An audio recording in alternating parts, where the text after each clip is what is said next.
It is time. We got excited a moment ago with the idea and concept that we were going to be able to sit with the leader of this thing that is called Nebraska Athletics and the value in this.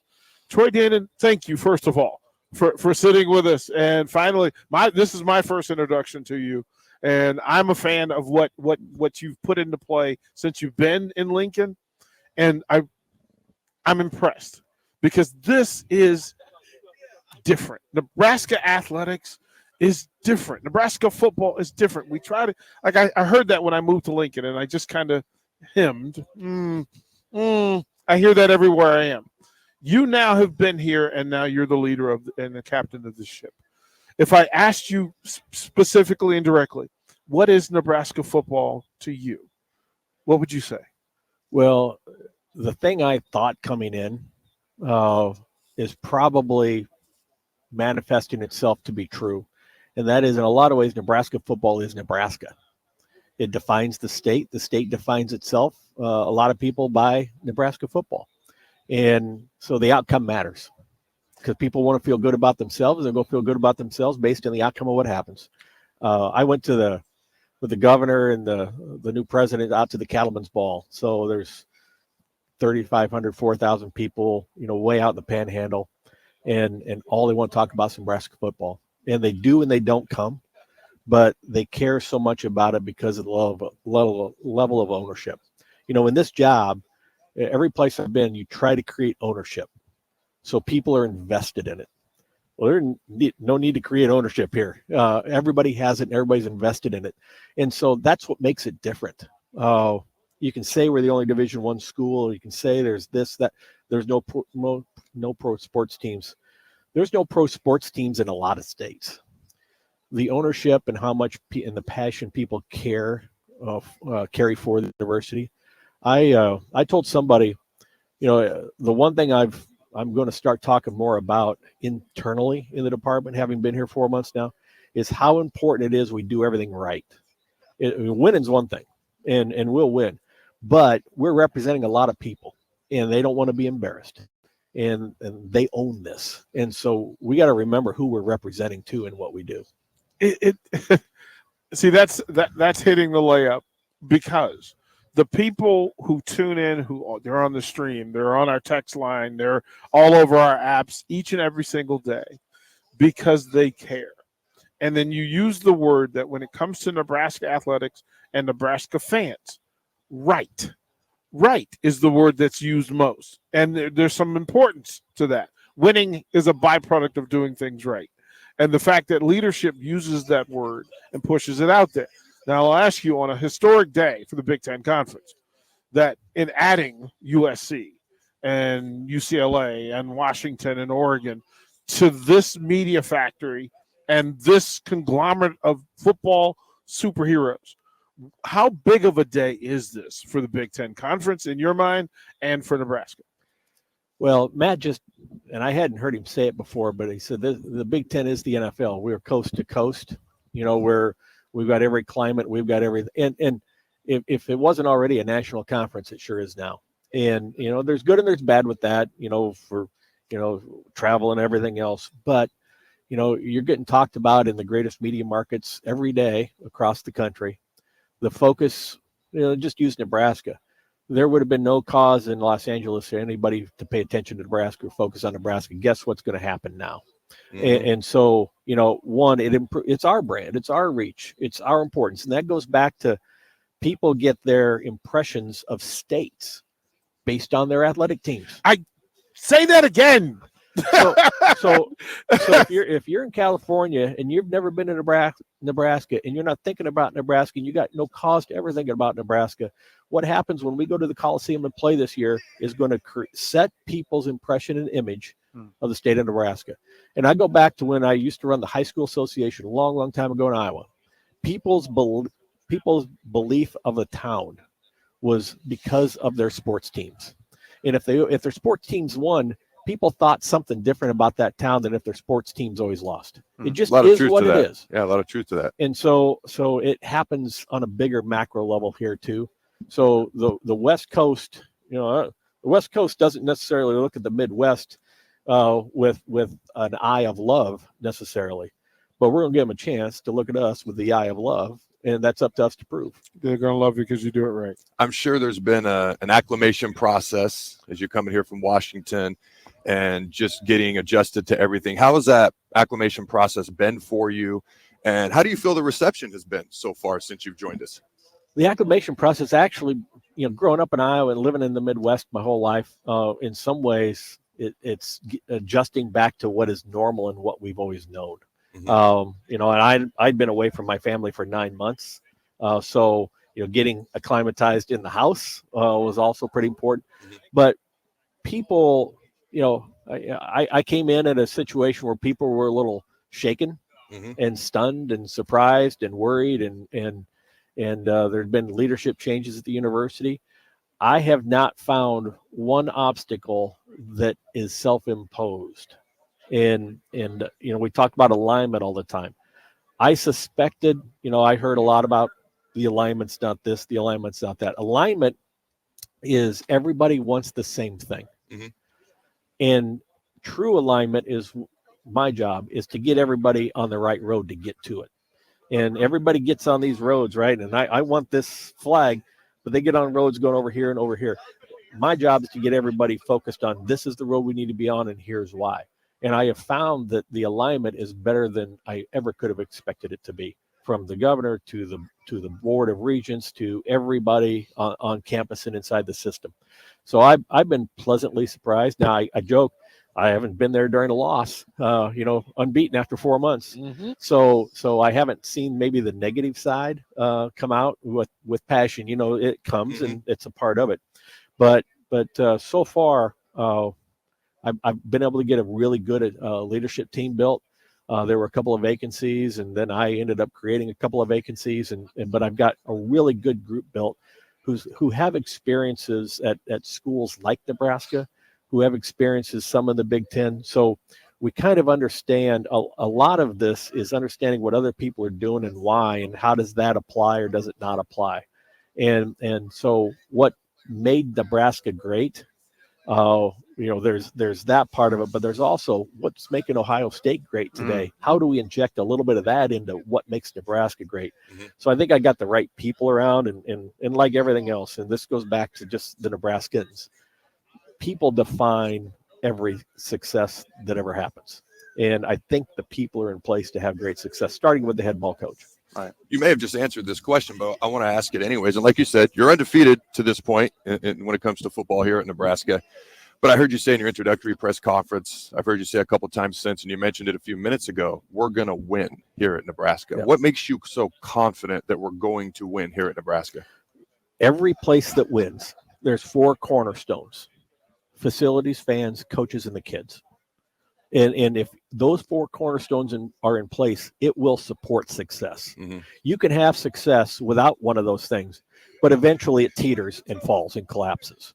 So how can you build sustainable success? Well, our facilities are second to none. Oh, my goodness. We've That's got the work truth. to do, but our facility, and that goes back generations of athletic directors have always done it right. So we've got the facilities. We've talked about the fans, that we've got the asset in alums and fans who care about things happening, and not just fans who want to give money, but fans sitting in the legislature, fans sitting in places that can do things to make sure they help the university succeed. Facilities, fans, coaches. I would tell you, I'm a believer in Matt for a lot of reasons, but I'm a believer, having been around our head coaches now, we have an embarrassment of riches in our head coaches. People don't realize how good Justin St. Clair is. We have one of the best track and field coaches in the country. And sometimes we don't think about, but when you have coaches like that across the board, they all feed off of one another. And so for me, the coaches don't work for me. I work for the coaches. And you want coaches that you trust to say, I got to have X, Y, and Z, or I need this type of support or that type of support in order to have success. And we've got those across the board. And then going back to the kids, which is the most important part. You can have the other 3, and if you don't have the kids, and I say kids because I just had my 50th birthday yesterday now, so everybody's a kid. Happy right? birthday.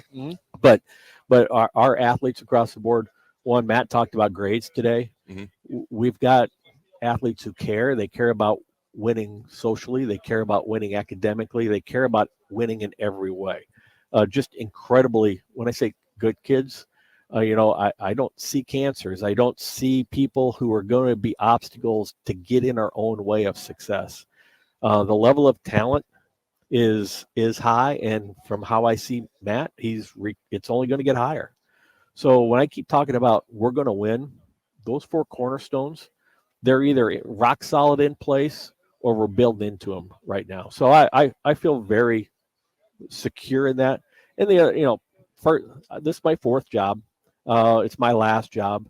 It's a place where our kids are 11 and 10, right? They're going to go through school. They're going to grow up. This job's 90 hours a week. I don't want to go someplace, work 90 hours a week and then not win. Mm-hmm. It ain't fun. Yep. And it's not, and I say we have 350 people working in the department. We all have that attitude. We all want to win. It's special. We're talking to Nebraska Athletic Director Troy Dannen, and a big part with alumni like Adam Carricker, Amon Green, Jay Foreman, who love you and are actively supporting you, to have the young men, you talk about the young people, Chancellor Brewington recently wearing the jersey and decide, you know what, I want to be one of the voices that shares the good of Nebraska football, athletics, and academics. Through all of this, NIL and transfer portal have become a part of it, and Nebraska has been active in it. 93.7 The Ticket has been active in supporting, and I want to be public in this. And I want to say to you, we're going to help the University of Nebraska athletics. We're going to provide opportunities for student athletes. We're going to provide opportunities for folks who support the program financially to reap some benefit from it, from a media and advertising perspective. And I want to give that to you publicly. So for transparency's sake, everybody knows when I say I'm about it, I'm absolutely about it. And I appreciate that. And I will say, and I've said this a lot, when people ask me, hey, how was your interaction with X or Y, or what do you think of this or that? I look, are they helping us win? If they're helping us win, they're on my team. If they're not helping us win, they're not on my team. And it's as simple as that. And how it works, and we'll use 93.7. You're there to help us win. Well, the next guy, you're going to help get somebody on board to also help us win. And then when we're all together, that synergy, that's when it's really going to happen. 18 hours a day, what we do is we root and we cheer and we support. And then there are those times where there's that other thing other than winning that shows up and we have to report it. But we also say, listen, if I've got you down the street and you have the freedom to walk in and speak your absolute truth anytime you want, 18 hours a day, it's an open microphone for you to deliver a message, to deliver the narrative, change the conversation, and to support the young people and this coaching staff. Well, I just talked to some of the other media that were here, the writers, and I said something that I think is really important about what we need to do, and that is, it's a track analogy, but our job is to run really fast in lane 4 and do everything we can to prepare ourselves to be the best we can in lane 4. Sometimes lane 3 is going to beat us, and sometimes there's nothing we can do about it. Sometimes we just didn't run real well, but we can't control lane 3. We need to really focus on lane 4 and make sure that every time we get to the starting gate, we're ready to do and perform at our highest of levels. And ultimately, when you control the controllable, the outcome comes with it. There's beauty in that. We've been asking everybody who sat down today, what would define success to them this season? And it's about that. But you can speak on a broader term about the athletic department. What defines success? What is that to you? Well, it depends on the person and how it's being measured. I've got people on campus that are going to look at my books and tell you whether we had a successful year or not financially, right? Mm-hmm. I've got faculty who's going to look at the grades and say you did things right. It was a great year. That don't care if you win or lose. Most of the fans, success is defined by whatever the scoreboard says. So you got a lot of different constituents, a lot of people to please, right? And so there is no one thing. That's why I say I want to win at everything. And winning, if you don't have success, if you don't win, and I understand, I'll tell Matt, I want to go 12-0, right? And then see what happens. All right, then You it's know that'll be the quote. then it's 11. You know- Then it's All right. 11 and 1. That's and the then only it's- thing we're going to use for this. Right. It's 100%. Hey, if there's anybody that doesn't want to go 12 and 0, show me. Yeah. But that's where I get in trouble because I say that's the ideal. That's the ideal. And then 11 and 1, and then 10 and 2, and it is what it is. I want to have as much. But when you ask me how will I define success, if we are 6 and 6 at the end of the year, but I have been around this long enough to know whether we're 6 and 6 and moving or we're 6 and 6 and falling. Mm-hmm. And you've been in the locker rooms, Mhm. at Tulane in year 6 for the head football coach, we went 2 and 10. But then we were followed in year 7. Most places would have fired the coach, right? Mhm. Year 7, we win the Cotton Bowl, beat USC in the Cotton Bowl. We stuck with it. Why? Because we're 2 and 10. The locker room's together and tight. Everybody's still working. There's no heads hanging. Everybody's, you can call it snake bit. Things happen. And when you play the game and you're in the locker room, you understand that. But you also know when the locker room's still together, when they still support the coaches, the coaches aren't turning on the kids. And so sometimes I'll get to see things to where I will think, if we're not having success, then let's talk about why. And can it get better tomorrow? And if it can't get better tomorrow, if we're not constantly trying to improve, right, that's the problem. But you'll know, because you know the locker room, you know the guys, you know the attitude, you know what's happening. And so however many games you win, I've been around places where you win 9 and it doesn't feel like it's a successful season. And there's more work to be done in the offseason after you won 9 than there was after you won 6 the year before. Chancellor, you had, the most recent Husker, Right. and a new athletic director. What, from a student athlete, from somebody who cares about Husker Nation and about all of this, Scarlet and Cream, what would you have to ask or say to the athletic? I have one question. Obviously we got commissioners, coaches, players. They're all leaders, right? And we were talking previously about what leadership means. What does leadership mean to you? If putting others in a position to succeed. If you at the end of the day, will my tenure be defined as successful or not? It will depend on whether I have put others in a position to succeed. If you ever do something to put yourself in a position to succeed at the expense of others, you'll fail. So getting a really good team of people and then empowering them.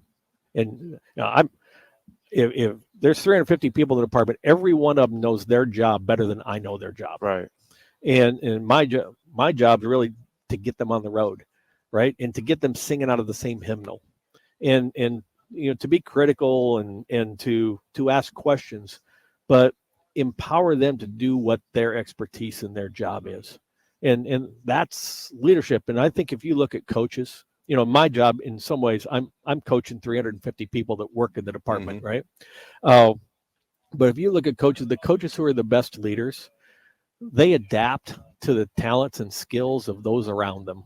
They don't come in and say, we do this and you shall fit into this hole, this peg into this hole. It's the opposite. They figure out what these pegs are and they shape the hole to depend on what the pegs are that they have around them. And everybody's a little bit different from year to year. That's what the greatest leaders do. And from being around a lot of great coaches, those are the leadership lessons I think I got. How do you get the most out of everybody? Sometimes you may need kicked in the butt and you may need kissed on the cheek, but you got to figure out the people that are around you, what you need, what they need to get the most out of them so you can put it all together. That's leadership. Awesome. We've talked about a lot of things, from leadership to definition of success to acclamation, things of that nature. I want to pop a question out there about expectations. For those, specifically when it comes to football, for those who define, which is a lot of people, like success and expectations by wins and losses. I feel like this is a team that hasn't been to a bowl game in 2016. I don't enjoy bringing that up. The fact is what it is. But my point is, there's like an expectation of 6-6 bowl game. That's like bottom of the barrel for this year. We should be 7-5, 8-4, possibly more, especially with not overly intense first 7 games to start the year. What are your thoughts? What's your reaction? What do you say to like those who are like, oh, we got to be 8-4 this year, or I don't feel good about it, or at least 7-5? Well, if for one, when I evaluate coaches, one of the things I tell them, I ask them at the beginning of the year and at the end of the year, put together, tell me what you should see, what I should see competitively. And if their expectations are lower than mine, then we have a problem. We both have a problem. So whatever anybody's expectations are, one, they got to understand every dude in that locker room and every coach on that staff has higher expectations than they do. Trust me. So what I tell everybody is whatever you think and whatever you hope, trust me. Everybody in that locker room, everybody on that staff, everybody whose career rides on whether they win those games or not, their expectations are higher than yours. And if it gets to the point where they're not, then we're all in trouble. That's when you see changes happening, right? So my response to everybody is I appreciate every expectation you have. Trust me, mine's higher. Would you please, and again, I'll thank you in advance for coming and sitting with us and sharing insight and energy because it's necessary and that's what good leadership does. But I'll ask you to leave Husker Nation with something from Big Ten Media Days from Troy Dannen to go forward until opening night. We had dinner last night with 3 guys, and I haven't had a chance to really be around the players much. I walked out of that meeting. I went back to my room, texted my wife, and I said, there was a lot of reasons why I thought we were going to win, but being around those guys last night, we got winners. And so rule number 1 to win, you got to have winners. And we have winners. Just great kids. And I go back to those 4 cornerstones. We can have all 3 of those other ones, but that 4th one, our athletes, they'll define everything. And those guys last night, the other people I've gotten to know a little bit in the locker room, getting to know the young quarterback coming in, we've got a room full of winners. And, one thing coach has done a really good job of is build that room full of winners. And when you have winners, you'll win. I think that is the move. I like it. That. Put it on a shirt. Winners win. Winners win. No, serious deal. Congratulations. Good luck forward and up. I know that those are the 2 things tied to everything. No, and I really appreciate it. And we haven't had a chance to meet and talk, but I appreciate what 93.7's done, and I'm well aware of it, been made well aware of it, and so your support of the Huskers is not unnoticed. It's why we're here, and it's why we do what we do. It matters, it is important, and it's good. I appreciate it. And as you said, it's right. Yeah, I appreciate it. Troy Dannen, thanks. Husker Athletic Director.